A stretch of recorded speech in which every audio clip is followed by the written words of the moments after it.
এই 6 দিনে কত টাকা সংগ্রহ করতে পারলো জাতীয় নাগরিক পার্টি এনসিপি? আপনারা জানেন যে এনসিপি তারা তাদের রাজনৈতিক দল গোছানোর জন্য এবং রাজনৈতিক কার্যকলাপের জন্য একটি অর্থ তহবিল সংগ্রহের বিজ্ঞপ্তি দিয়েছিল। সেই বিজ্ঞপ্তিতে এই 6 দিনে তারা কত টাকা সংগ্রহ করতে পেরেছে, কারা কারা কত টাকা অনুদান দিয়েছে, সেটি আজকে ভিডিওর মাধ্যমে তুলে ধরার চেষ্টা করব। আপনারা ইতিমধ্যে হয়তো বিষয়টা জেনে গিয়েছেন, তারপরে একটু বিশ্লেষণ করার প্রয়োজনীয়তা রয়েছে। চলুন আমরা একটু সবাই মিলে বিশ্লেষণ করি, কমেন্ট করবেন বিশ্লেষণের ক্ষেত্রে। বন্ধুরা, আপনারা জানেন যে গণ অভ্যুত্থানে যে নতুন একটি আবির্ভাব হয়েছিল বৈষম্য বিরোধী ছাত্র আন্দোলন, সেই বৈষম্য বিরোধী ছাত্র আন্দোলন থেকে এখন নতুন একটি রাজনৈতিক দলে পরিণত হয়েছে, নাম হয়েছে এনসিপি, ন্যাশনাল সিটিজেন পার্টি। এখন এই ন্যাশনাল সিটিজেন পার্টিকে চালাতে গেলে তো অর্থের প্রয়োজন হয়, আর যে সকল ছাত্ররা নতুন রাজনৈতিক দল গঠন করেছে তাদের তো সম্পত্তি নেই, হাজার হাজার কোটি টাকাও নেই বা শত কোটি টাকাও নেই যে তারা এরকম একটি রাজনৈতিক দল পরিচালনা করবে। তারা নতুন একটি উদ্যোগ নিয়েছে, সেটি হচ্ছে অর্থ তহবিল সংগ্রহ করা। এখন কারা এই অর্থ তহবিল সংগ্রহ দিচ্ছে এবং কত টাকা সেখানে অর্থ তহবিল হয়েছে, চলুন আমরা একটু জানার চেষ্টা করি কালবেলা পত্রিকায়, এবং এখানে কিছু টুইস্ট আমি আপনাদের জন্য শেয়ার করব।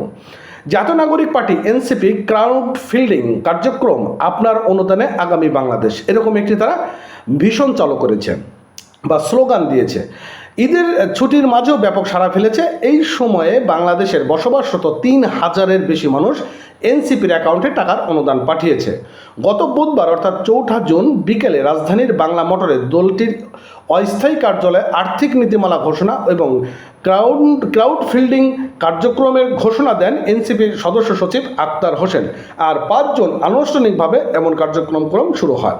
তিনি বলেছেন যে জুলাই বিপ্লবের পর থেকে দেশের সর্বস্তরের মানুষ এনসিপিকে বিভিন্নভাবে সহযোগিতা করে আসছে, যেমনটি করেছিল আন্দোলনের সময়।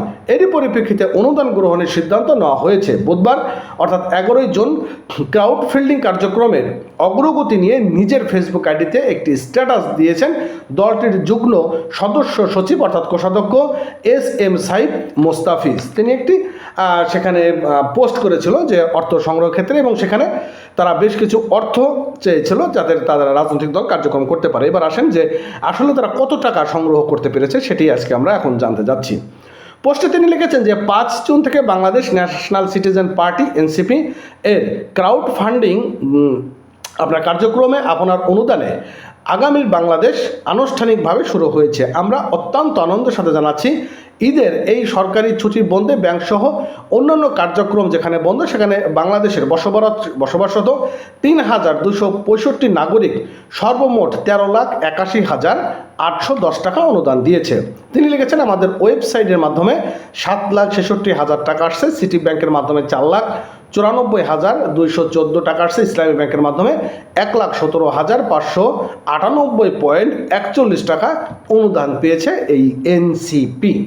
তো তিনি আরও লিখেছেন যে বিশ্বের বিভিন্ন দ্বার প্রান্ত থেকে প্রবাসীরাও তাদেরকে বিভিন্ন রকমভাবে সাহায্য সহযোগিতা করেছে ইত্যাদিতে তিনি এখানে আলোচনা করেছেন, এবং তাদের ওয়েবসাইটে হচ্ছিল donate.ncpbd.org, এর মাধ্যমে আপনিও তাদেরকে অনুদান দিতে পারেন। এখন বিষয় হচ্ছে যে এই যে তারা অর্থ সংগ্রহ করছে রাজনৈতিক দলের কার্যক্রম করার জন্য, সেটা যেমন ঠিক রয়েছে। এবার আমরা মূল আলোচনায় আসি। গণঅভ্যুত্থানে যে একটা ফান্ডিং করা হয়েছিল আহত ছাত্র ছাত্রীদেরকে সুচিকিৎসার জন্য 100 কোটি টাকার উপরে সেখানে অনুদান আসছিল, সেই টাকার হিসাব জনগণ চায়।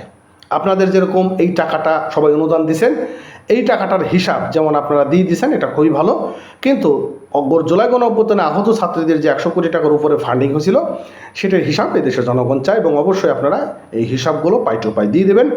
এখন মূল হচ্ছে যে রাজনৈতিক দল গঠন করছেন ভালো, কিন্তু বিভিন্ন দেশে বা আমাদের দেশে বিভিন্ন জায়গাগুলোতে মবের শিকার হচ্ছে সাধারণ মানুষ, চুরি ছেঁচড়ামি ডাকাতি এগুলো বেড়ে যাচ্ছে, এগুলোকেও নিয়ন্ত্রণ করা উচিত।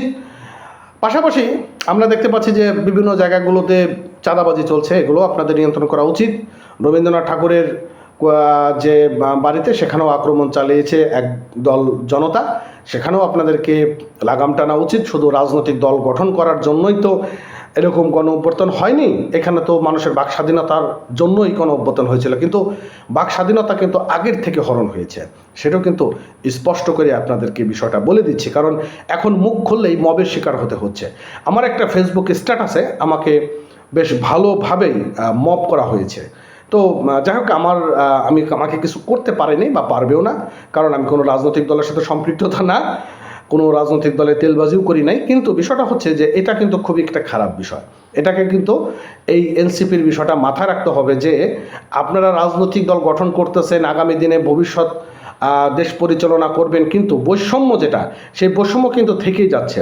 এটা কিন্তু আপনাদেরকে অবশ্যই দূর করতে হবে। কি মনে করেন আপনারা? কমেন্ট করে জানাবেন।